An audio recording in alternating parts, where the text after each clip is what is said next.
Shalom Bapak Ibu Saudara sekalian, puji Tuhan hari ini kembali kita bertemu dalam ibadah Raya GKI Kuskumbala Solo, Minggu 19 April 2020. Puji Tuhan, pada Minggu 5 April 2020 saya sudah menyampaikan renungan dengan judul Waspada Virus Ketakutan Mengancam. Dan di akhir dari renungan itu saya menjanjikan untuk menyampaikan topik berkelanjutan dengan judul bagaimana seseorang itu bisa menjadi ketakutan. Nah, Bapak Ibu, kita mau lihat renungan firman Tuhan dari 2 Timotius pasal yang pertama, ayat yang ke-7. Firman Allah berkata demikian, sebab Allah memberikan kepada kita bukan roh ketakutan, melainkan roh yang membangkitkan kekuatan, kasih, dan ketertiban. Dalam terjemahan lain, ayat itu diterjemahkan begini Bapak Ibu, sebab roh yang diberikan Allah kepada kita bukanlah roh yang membuat kita takut. Sekali lagi saya baca, sebab roh yang diberikan Allah kepada kita bukanlah roh yang membuat kita takut.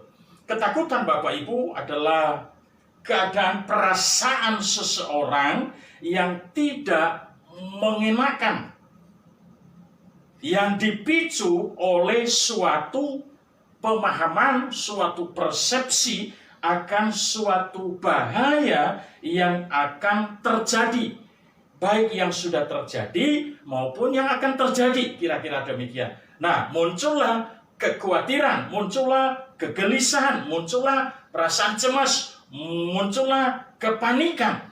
Dan yang tanpa kita sadari, yang muncul sebetulnya lagi adalah bahwa perasaan kita tidak mampu untuk menghadapi situasi yang sedang terjadi atau yang akan terjadi sebagai bahaya yang mengancam ke depan. Nah, Bapak Ibu, ayat ini menjelaskan bahwa Allah itu tidak memberikan kepada manusia roh ketakutan. Justru sebaliknya, yang Tuhan berikan adalah roh yang membangkitkan kekuatan.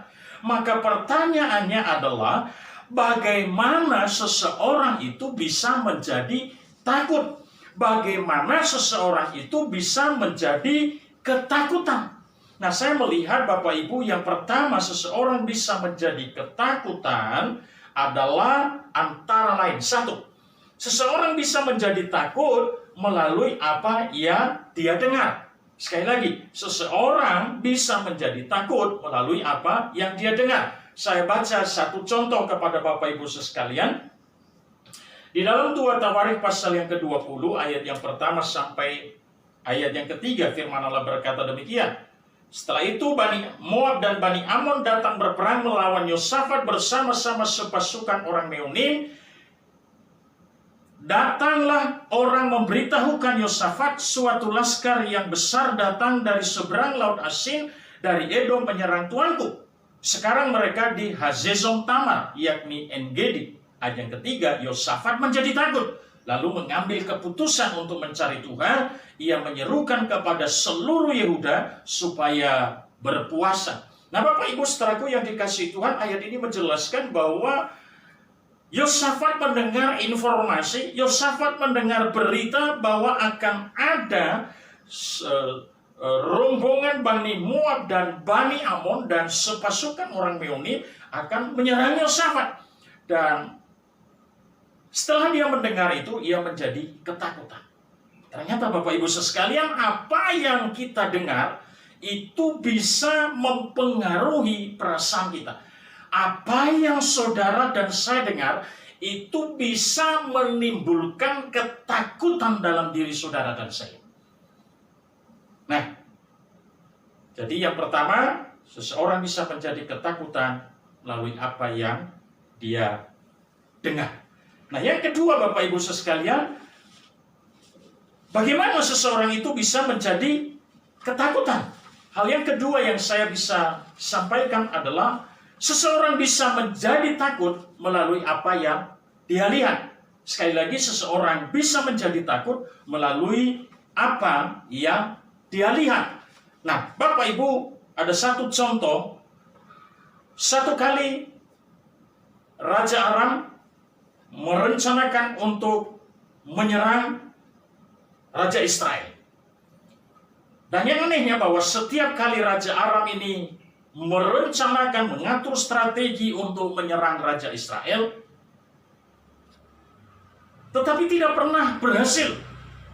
Alkitab mencatat bahwa setiap kali Raja Aram ini mengatur strategi, Elisa yang seorang nabi di Israel itu diberitahukan Tuhan apa yang direncanakan oleh Raja Aram ini, dan kemudian dia sampaikan kepada Raja Israel. Dia menasihati Raja Israel, dia memberitahukan kepada Raja Israel agar tidak melakukan ini dan itu, agar tidak ke sana dan tidak ke situ, sebab Raja Aram sedang merencanakan untuk menyerang tuanku raja. Dan luar biasa, Raja Israel mendengar, sehingga dia bisa terlewatkan dari siasat Raja Aram itu. Nah, satu kali Raja Aram ini geram sekali dan bertanya, siapa di antara kalian yang bersekongkol dengan Raja Israel? Semua tentaranya berkata, tidak ada yang bersekongkol di antara kami, tuanku raja. Tetapi ada seorang nabi di tengah-tengah Israel, namanya Elisa. Dia yang tahu, dia yang ngerti tentang strategi, tentang rencana Tuhan. Bahkan apa yang Tuhan rancangkan di tempat tidur Tuhan, dia tahu dan dia beritahukan kepada Raja Israel, sehingga Raja Israel terhindar dari ancaman Tuhan. Hati Raja Aram menjadi marah sekali dan dia kemudian berkata, ayo sekarang kita cari di mana itu Elisa berada. Tolong cari dan kita tangkap, kita bunuh dia. Mereka berkata, dia ada di Dotan tuanku. Kemudian pada sore hari dan malam hari dia kirim semua pasukan tentara berkuda, kereta berkuda untuk menangkap Elisa. Dan mereka memenuhi perbukitan di Dotan, Bapak Ibu sekalian. Nah, pada pagi sekali, itu anak buahnya Elisa, pada waktu dia keluar rumah, dia lihat perbukitan Dotan itu penuh dengan tentara dan kereta berkuda dan sangat mengerikan. Dan pada waktu dia lihat itu, maka dia ketakutan. Saya baca kepada Bapak Ibu di dalam 2 Raja-Raja pasal yang ke-6 ayat yang 15 sampai 16. Firman Allah berkata, ketika pelayan abdi Allah bangun pagi-pagi dan pergi keluar, maka tampaklah suatu tentara dengan kuda dan kereta ada di sekeliling kota itu. Lalu berkatalah bujangnya itu kepadanya, celaka tuanku, apakah yang akan kita perbuat? Jawabnya, jangan takut, sebab lebih banyak yang menyertai kita daripada yang menyertai mereka. Nah, Bapak Ibu saudaraku yang dikasihi Tuhan, anak buah Elisa menjadi ketakutan. Kenapa? Karena dia melihat tentara yang begitu banyak, kereta berkuda yang siap berperang, yang akan menangkap mereka.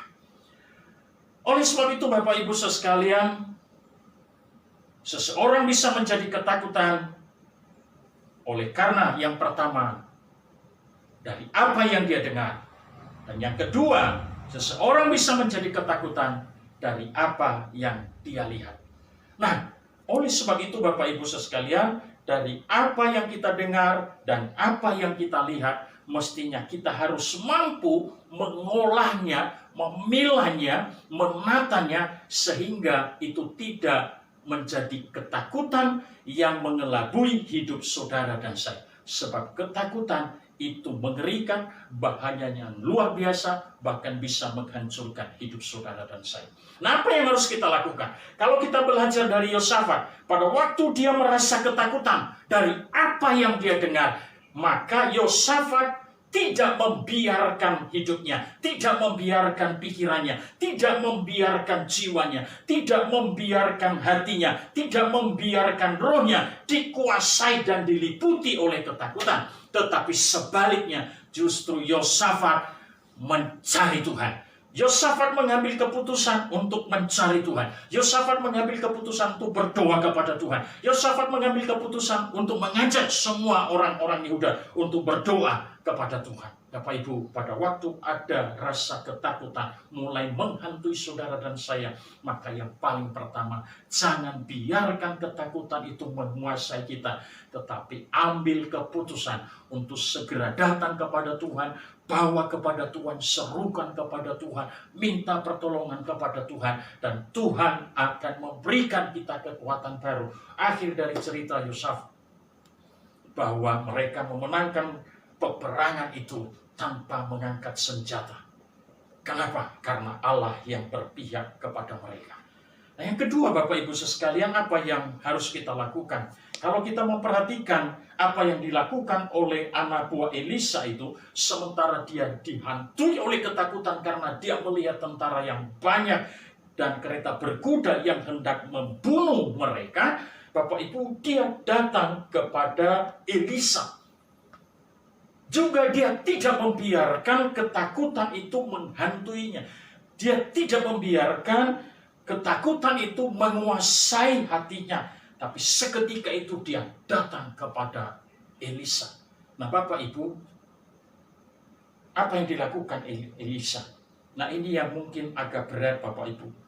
Bahwa Elisa melihat jauh berbeda dengan apa yang dilihat oleh anak buahnya.